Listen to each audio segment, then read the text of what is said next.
The Connected Parent, audio narrative script, a comprehensive guide to raising confident, resilient children. Introduction. Welcome to The Connected Parent, a comprehensive guide to raising confident, resilient children. I'm honored to be your companion on this journey through one of life's most profound experiences, the adventure of parenting. Before we begin, I want you to take a deep breath. Perhaps you're listening to this while your baby naps, or during your commute, or late at night when the house is finally quiet. Wherever you are, whatever stage of parenting you're in, know this: you don't need to be perfect. You just need to be present. Over the coming hours, we'll explore the full landscape of child development, from those first overwhelming days with a newborn, through the wonder and chaos of early childhood, the growing independence of middle childhood, and finally, the complex journey of adolescence. But more than that, we'll explore what it means to build a relationship with your child that will sustain both of you through all of life seasons. Chapter 1. Introduction: The Journey of Parenting. Opening reflection. Parenting is perhaps the most profound journey you will ever undertake. Let that sink in for a moment. Not one of the most profound, the most profound. And here's the beautiful, terrifying truth: it's not a destination with a clear endpoint. It's a continuous unfolding process that demands patience, flexibility, vulnerability, and unwavering dedication. From the moment you hold your child for the first time, whether that's at birth, through adoption, or when you become a step-parent, you embark on a path that will challenge you in ways you cannot yet imagine. It will transform you. It will reveal depths of love you never knew existed. And yes, it will sometimes break your heart, even as it fills it beyond measure. Why this book is different. Now, I need to tell you something important right at the start. This is not a traditional instruction manual. And thank goodness for that, because children don't come with instruction manuals. Every child is gloriously unique. Every family operates within its own cultural context. And every parent brings their own history, their own strengths, their own challenges to this role. What works beautifully for your neighbor's family may not resonate with yours. What your own parents did may not fit who you are or who your child is. And that's not just okay, it's exactly as it should be. This book offers something different: a flexible toolkit grounded in developmental science, attachment theory, and evidence-based practices that you can adapt to your family's unique needs and values. Think of it as a compass rather than a map. It will help you navigate, but you'll chart your own course. The core philosophy: connection over perfection. Here's the central thesis of this entire book, the idea I want you to carry with you through every chapter, every challenge, every moment of doubt. Children do not need perfect parents. Let me say that again, because I know how hard it is to believe. Children do not need perfect parents. What they need are present, attuned, and emotionally available parents who prioritize connection over perfection. Research consistently shows, and I mean study after study, across cultures, across decades, that what children remember as they grow into adulthood is not whether their parents made mistakes. Because all parents make mistakes. Every single one of us. What they remember is how their parents made them feel. Did they feel seen? Did they feel heard? Did they feel valued? Did they feel unconditionally loved, even when they messed up? That's what matters. That's what stays with them. The pursuit of perfection in parenting isn't just impossible, it's actually counterproductive. It leads to parental burnout, to anxiety that our children can feel and absorb. It models unrealistic expectations that our children then internalize and carry into their own lives. Instead, this book encourages you to embrace the messy, imperfect reality of parenting while maintaining a clear focus on what truly matters, building a secure attachment, fostering emotional intelligence, setting loving boundaries, and nurturing your child's unique potential. Understanding developmental stages. Children are not miniature adults. I know that seems obvious, but it's worth really sitting with this truth. Their brains are fundamentally different from ours. Their bodies work differently. Their emotional capacities are still forming. And all of this develops in predictable stages, each with its own opportunities and challenges. Understanding these developmental stages is crucial for setting appropriate expectations. It's the difference between responding to your 2-year-old's tantrum with patience or with frustration. It's the difference between seeing your teenager's eye rolling as personal disrespect or as a normal part of their brain development. In the first 2 years, the primary task is building secure attachment through responsive caregiving. When your baby cries at 3 a.m. and you stumble to their crib, exhausted beyond measure, you're not just meeting a need in that moment. You're building the foundation for everything that comes after. During early childhood, ages 2 through 5, children develop emotional regulation, language skills, and a sense of autonomy. This is when they're learning that they're separate people with their own thoughts and feelings. It's exhilarating and terrifying for them and for us. Middle childhood, roughly ages 6 through 11, brings increased cognitive capacity, social complexity, and the need for competence and belonging. This is when they start to see themselves through others' eyes, when friendships become central, when academic success starts to matter to them. And then comes adolescence, that push toward independence, that identity formation, that abstract thinking that allows them to question everything you've ever told them. It can feel like you're losing your child, but actually, you're watching them become themselves. Each stage builds on the previous one. That secure attachment in infancy. It creates the foundation for emotional regulation in early childhood. That emotional regulation, it enables social competence in middle childhood. That social competence, it supports healthy identity development in adolescence. Understanding this progression helps us take the long view. It helps us recognize that our consistent presence and attunement across all these stages, that's what matters profoundly. The 3 pillars of effective parenting. This book is organized around 3 fundamental pillars that support healthy child development. Think of these as the 3 legs of a stool. You need all 3 for stability. First pillar, connection. The quality of your relationship with your child is the foundation of everything else. Everything. Not sometimes, not usually everything. Connection is built through daily interactions that might seem small, but are actually monumental. Eye contact when you're talking. Physical affection. Hugs, cuddles, a hand on their shoulder. Shared meals where you actually talk to each other. Bedtime routines that become sacred time together. Active listening that tells them their thoughts and feelings matter. Genuine presence, not just being in the same room, but actually being there with them. When children feel connected to their parents, something remarkable happens. They're more receptive to guidance. They're more willing to cooperate. They're more resilient when facing life's challenges. Not because you've controlled them or scared them into compliance, but because the relationship itself becomes a source of strength. Second pillar, boundaries. Now, here's something crucial to understand. Love without boundaries is chaos, but boundaries without love feel like oppression. Effective parenting requires both. Boundaries communicate safety. They provide predictability in a world that can feel overwhelming and unpredictable to a child. They teach self-regulation, respect for others, and the fundamental reality that actions have consequences. This book will guide you in setting clear, age-appropriate boundaries while maintaining warmth and flexibility. Because rigid boundaries that never bend, those break. But boundaries that are too flexible, that shift with every tantrum or negotiation, those teach children that limits don't really matter. Third pillar, growth. Both you and your child are on a growth trajectory. This isn't just about your child getting taller or smarter or more capable, though all of that will happen. For children, growth means developing competence, confidence, and character. It means learning new skills, facing challenges, sometimes failing and getting back up. It means gradually becoming more independent, more themselves. For parents, growth means continuously learning, adapting, and developing in your role. It means believing that you can improve your parenting skills through effort and study, just as your child improves their skills. It means being willing to acknowledge when something isn't working and trying a different approach. This growth mindset for both of you is essential. It's what allows mistakes to become learning opportunities rather than sources of shame. Navigating common parenting mistakes. Since we're being honest with each other, let's talk about the mistakes. The ones we all make, or are tempted to make, or watched our own parents make and swore we'd never repeat.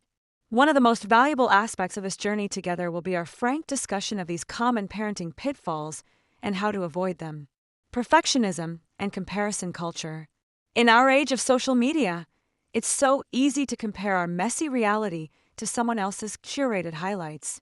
This undermines your confidence as a parent and teaches your child that they're never quite good enough either. punishing emotional expression rather than teaching emotional regulation. When we tell children, stop crying, or you're fine, when they're clearly not fine, we teach them that their feelings are wrong or unacceptable. This doesn't eliminate the feelings, it just teaches them to hide or suppress them, which causes problems later. Helicopter parenting that robs children of independence. When we hover constantly, solving every problem, smoothing every difficulty, we steal from our children the opportunity to develop competence and confidence. They learn that they're not capable of handling challenges on their own. Physical punishment that damages trust and models aggression. Hitting children teaches them that bigger, stronger people can use violence to get what they want. It damages the parent-child relationship and provides no actual skill building for better behavior. Conditional love that makes children feel they must earn acceptance. When love feels like it depends on performance, good grades, good behavior, success in sports, children learn that they're only valuable when they achieve. This creates anxiety, perfectionism, and fragile self-worth. Neglecting parental self-care, which leads to depletion. You cannot pour from an empty cup. When you're depleted, exhausted, and running on fumes, you cannot be the parent you want to be. Self-care isn't selfish, it's essential. Understanding these pitfalls helps you recognize them in your own behavior and make course corrections before patterns become deeply entrenched. The science behind the strategies. I want you to know that the recommendations in this book aren't based on opinion, tradition, or what worked for my grandmother. They're based on decades of rigorous research in developmental psychology, neuroscience, and attachment theory. Studies of brain development reveal how responsive caregiving literally shapes neural pathways. When you comfort your crying baby, you're not just soothing them in that moment, you're actually building the architecture of their brain. Research on attachment shows how early relationships create internal working models that influence all future relationships. The way you respond to your child now affects not just their childhood, but their adult relationships, their parenting of your grandchildren, generations into the future. Evidence on discipline shows that authoritative parenting, high warmth combined with high structure, produces the best outcomes across multiple domains: academic achievement, mental health, social competence, life satisfaction. Throughout this book, I'll reference this research base, not to overwhelm you with academic detail, but to give you confidence that these strategies are grounded in science rather than fad or folklore. How to use this book. You can experience this audiobook in whatever way serves you best. If you're expecting your first child or have an infant, listening straight through will give you the big picture, the full developmental trajectory. You'll understand not just where you are now, but where you're headed. If you're dealing with specific challenges in a particular developmental stage, feel free to jump directly to that chapter. Each one stands alone while also connecting to the larger themes. As you listen, you'll notice that each chapter includes a developmental overview of the age or topic, common challenges and how to address them, practical strategies you can implement immediately, red flags that might warrant professional consultation, reflection questions to deepen your self-awareness. I encourage you to pause when something resonates, to sit with the reflection questions, maybe even to discuss them with your co-parent or a trusted friend. A word about self-compassion. Before we dive into the specific developmental stages, I need you to absorb this essential truth. Really hear this. You will make mistakes. You will lose your temper. You will say things you regret. You will not live up to your own ideals. There will be moments when you feel like you're failing completely. This does not make you a bad parent. It makes you human. The most important skill you can develop as a parent is not avoiding mistakes, it's repairing them. When you snap at your child unfairly, you acknowledge it. You apologize sincerely. You model accountability. You rebuild trust. This repair process is actually more valuable developmentally than never making mistakes in the first place, because it teaches children that relationships can weather storms and that imperfection is acceptable. Be as gentle with yourself as you hope to be with your child. Parenting is hard work undertaken under challenging circumstances, often with inadequate sleep, financial stress, and minimal support. It's okay to acknowledge the difficulty. It's okay to celebrate small victories. It's okay to seek help when you need it. And please remember, good enough is truly good enough. The journey ahead. In the chapters that follow, you'll gain practical knowledge about every stage of your child's development from birth through young adulthood. You'll learn specific techniques for emotional coaching, effective discipline, communication skills, and navigating modern challenges like technology and overscheduling. But beyond the techniques and strategies, this book invites you into a mindset shift from seeing parenting as a series of problems to solve to experiencing it as a relationship to nurture. Your child is not a project to manage. They're a person to know. Your role is not to mold them into your image. It's to help them become the fullest expression of who they already are. This is both humbling and liberating. It takes the pressure off perfection while elevating the importance of presence. It acknowledges that you cannot control outcomes while affirming that your influence matters profoundly. Welcome to the journey of parenting. It will be the hardest work you ever do and the most meaningful. May this book serve as a trusted companion along the way. Chapter 2: Foundations of Purposeful Parenting. Opening reflection. Purposeful parenting is intentional parenting. It means making conscious choices based on your values rather than simply reacting from stress, habit, or the way you were raised. It means pressing pause between stimulus and response, asking yourself, what do I really want to teach in this moment? This chapter lays the conceptual foundation for everything that follows. Think of it as building the frame of a house before we add the walls and roof. These core principles will underpin every strategy, every technique, every decision you make as a parent. Defining your parenting vision. Before we dive into specific strategies and techniques, we need to start with something fundamental: clarity about what you're aiming toward. What kind of adults do you hope your children will become? Not what college they'll attend or what career they'll choose. You can't control those things. But what qualities of character? What values? What kind of people? Take time, preferably with your co-parent if you have one, to really articulate your answers to these questions.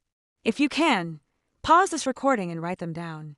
Some families create a family mission statement that articulates their shared values and goals. This becomes a touchstone you can return to when making tough decisions or when partners disagree about approach. Common values parents identify include kindness and empathy toward others, resilience and persistence in facing challenges, curiosity and a love of learning, integrity and honesty, responsibility and strong work ethic, independence and self-sufficiency, gratitude and appreciation for what they have, respect for diversity and inclusion. Your specific values may be different, and that's perfectly appropriate. What matters is that you have clarity about what you're aiming toward. Because here's the thing, without this clarity, it's incredibly easy to get swept up in cultural pressures, comparison with other families, or simply reacting to immediate behavioral issues without considering long-term goals. When you know your values, when you've defined your vision, you have a North Star. It doesn't mean every decision will be easy, but you'll have something to guide you. The primacy of attachment. Now we come to something so important, so foundational, that I want you to really listen.